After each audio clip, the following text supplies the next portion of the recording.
মা বোনেরা তাদের স্বামীর সঙ্গে সুন্দর আচরণ করে না। আমি আমার মা বোনদের উদ্দেশ্য বয়ানটা পেশ করতেছি। মাগো রহমতের নবীর হাদিসে মুবারাকা পড়া দেখলাম আমার নবীজি ওনার স্ত্রীদেরকে পানির সাথে তুলনা করেছেন। নবী গো কেন পানির সাথে তুলনা করেছেন? বলে কারণ হইল পানিকে যেই পাত্রে রাখা হয় সেই পাত্রে পানি থাকে। একটা মহিলা যদি সবকিছু সহ্য করে ধৈর্য ধারণ করে চুপচাপ থাকে তাহলে আমার আল্লাহ তাআলা ওই মহিলার সংসারের মধ্যে জান্নাতের প্রশান্তি প্রদান করবে। কিন্তু আমাদের মহিলারা স্বামীর উপর অত্যাচার করে অনাচার করে গজব আযাব দেয়। রহমতের নবী বলে আমি মেরাজের মধ্যে যাওয়ার পর 3 প্রকারের মহিলা দেখেছি জাহান্নামের মধ্যে। এর মধ্যে 1 প্রকার মহিলা দেখেছি তাদের জিহ্বার মধ্যে গরম রড লাগে টান দিয়া ছিঁড়ে ফেলা হচ্ছে। নবী গো কেন? বলে ওই মহিলা তার স্বামী এবং সন্তানকে লানত দেয়, আযাব গজব দেয়। এবার কোন গোলামের পুত্রের উপর খোদার গজব ফরক তেমন গালিও বাংলার মহিলা দেয় কি দেয় না?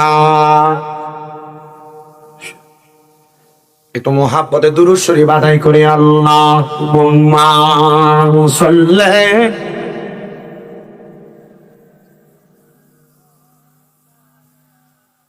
মুহাম্মাদ ওয়া আলা আলি সাইয়্যিদিনা। আপনার কি দুরূদ শরীফ পড়তে কষ্ট হইতেছে? রাহমাতুল লিল আলামিন নবী বলেছেন আমার উম্মতের মধ্যে সবচাইতে বখিল, সবচাইতে কিফটা ওই উম্মত যার সামনে আমি নবীজি দুরূদ শরীফ পড়া হইল সে তার জবানকে বোবার মতো করে রাখে। আপনাদের কাছে আবদার মুহাব্বতে দুরূদ শরীফ পড়েন। রহমতের নবীজির ঘোষণা দুনিয়াতে যেই উম্মত আমি নবীর প্রতি যত বেশি দুরূদ শরীফ আদায় করবে জান্নাতের মধ্যে ওই উম্মত আমি নবীর তত কাছাকাছি থাকবে। আমরা নবীর কাছাকাছি থাকতে চাই কিনা? চাই।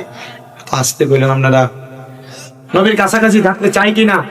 সেই ব্যক্তি যত বেশি দুরূদ পড়বে জান্নাতে নবীর তত কাছে থাকবে। তো মুহাব্বতে দুরূদ শরীফ পড়েন আল্লাহুম্মা সাল্লি। আসবে আপনি ছাড়ান মুহাম্মাদ ওয়া আলা আলি।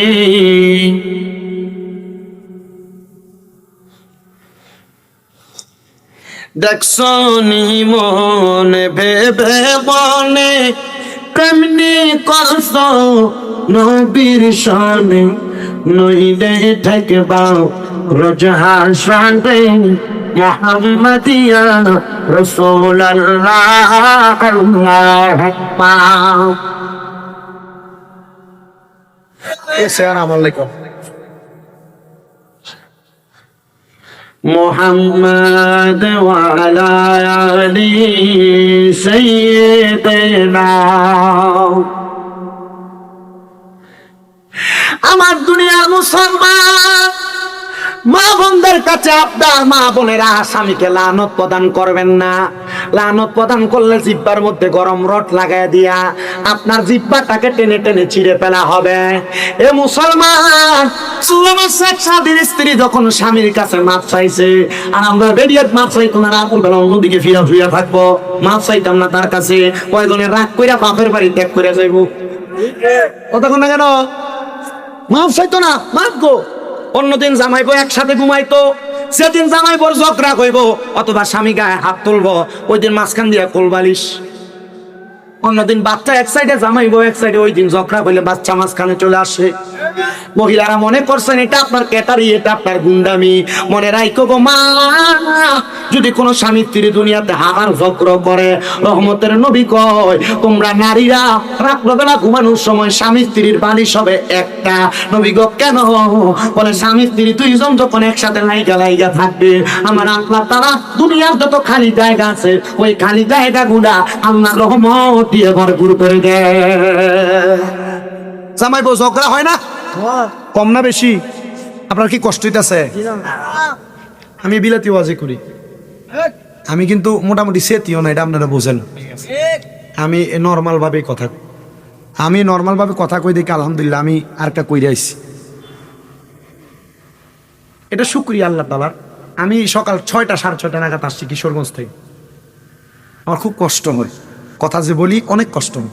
আমার অল্প বয়স অনুযায়ী আমার কথা বলতে কষ্ট হয়, কিন্তু আপনাদের দোয়া আমি যে কোয়াস করি, আপনাদের এই দোয়ার বরকতে আমার 6টা মাদ্রাসা এখন।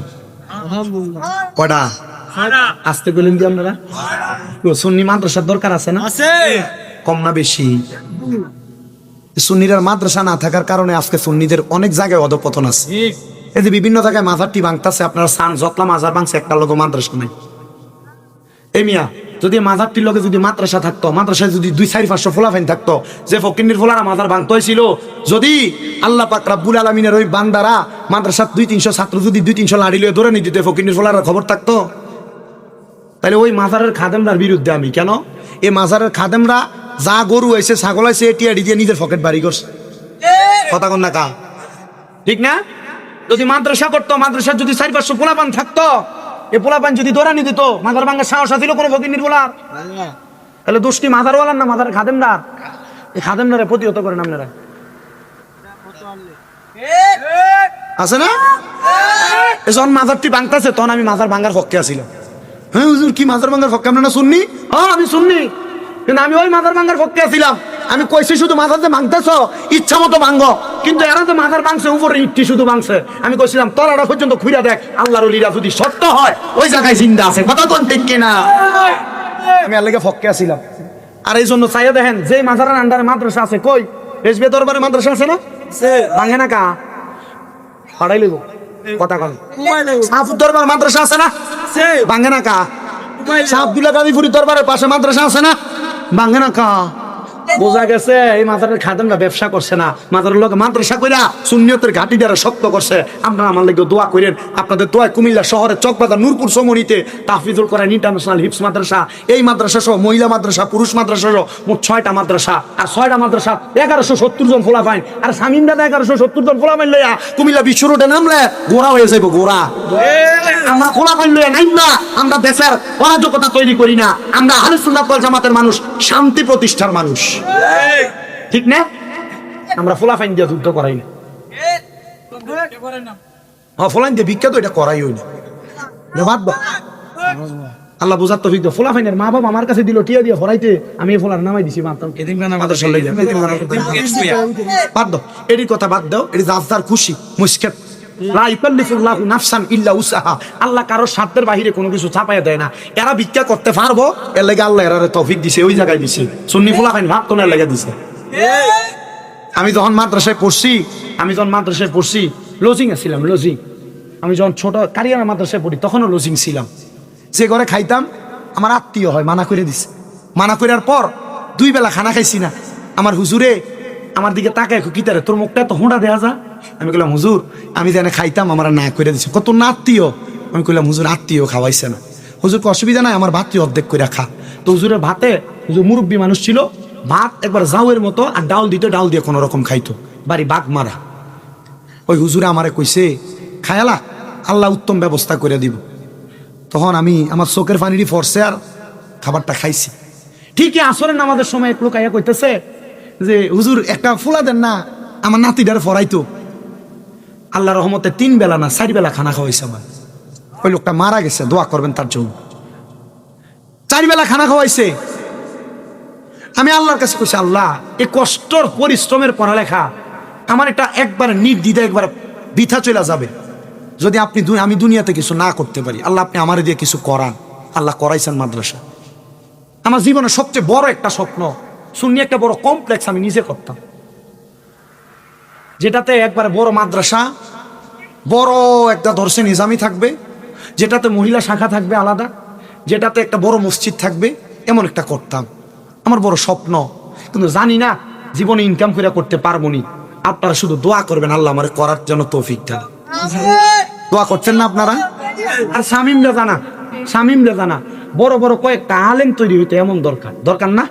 বড় আলেম থাকলে পৃথিবীর মানুষ শান্তি এবং প্রশান্তির পয়গাম, কোরআন সুন্নাহর কথাগুলো শুনতে পারবে। আল্লাহ বোঝার তৌফিক দান করুন, পড়ে না আমিন। আর মোহাব্বতে কর না আমিন। দুরূদ শরীফের আওয়াজ দেখে আসতে হইব না, জোরে মোহাব্বতে দুরূদ শরীফ পড়েন। আল্লাহুম্মা সাল্লি আলা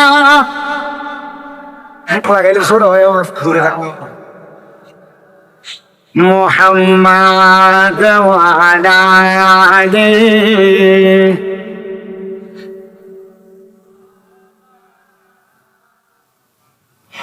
এ মুসলমান স্ত্রীরা ঘরের মধ্যে এমন অত্যাচার অনাচার করে, ঝগড়া করলে রাত্রবেলা বিছানা আলাদা করে ফেলে। আমি সেই কথা বলতে আপনাদের কাছে বয়ানটা করতেছিলাম। আমি মা বোনদের উদ্দেশ্যে সোশ্যাল মিডিয়ার মাধ্যমে বলতে চাই, কখনো স্বামী থেকে আলাদা হইবেন না। অনেক মহিলারা দুনিয়ার জমিনের মধ্যে স্বামীর প্রতি অনাচার করে স্বামীর সাথে রাত্রিও যাপন করে না, স্বামীর সাথে ঝগড়া হওয়ার কারণে। মনে রাখবেন, আপনারা আপনাদের স্ত্রীদেরকে জানিয়ে দিবেন, যদি কোনো স্বামী তার স্ত্রীটাকে রাত্রবেলা রাত্রি যাপন করার জন্য অথবা ফিজিক্যাল রিলেশনের জন্য ডাক দেয়, আর ওই স্ত্রী যদি তার স্বামীর ডাকের মধ্যে সাড়া না দেয়, তাহলে আল্লাহর আযাবের ফেরেশতারা ওই মহিলাকে সারা রাত্রি পর্যন্ত আযাব গজব দিতে থাকে। এই জন্য আপনার কথাগুলো আপনাদের স্ত্রীদেরকে জানান করে দিবেন। আল্লামা শেখ সাদী রহমাতুল্লাহ আলাইহি বলে, আমার স্ত্রী আমার কাছে ক্ষমা প্রার্থনা করেছে, দুনিয়ার মানুষের দলেরা তোমরা তোমাদের স্ত্রীদেরকে ক্ষমা প্রার্থনা করার কথা বলে। হুজুর আল্লামা শেখ সাদীর জীবনে ঘটা এই ঘটনা কেন তিনি কিতাবে লিখলেন?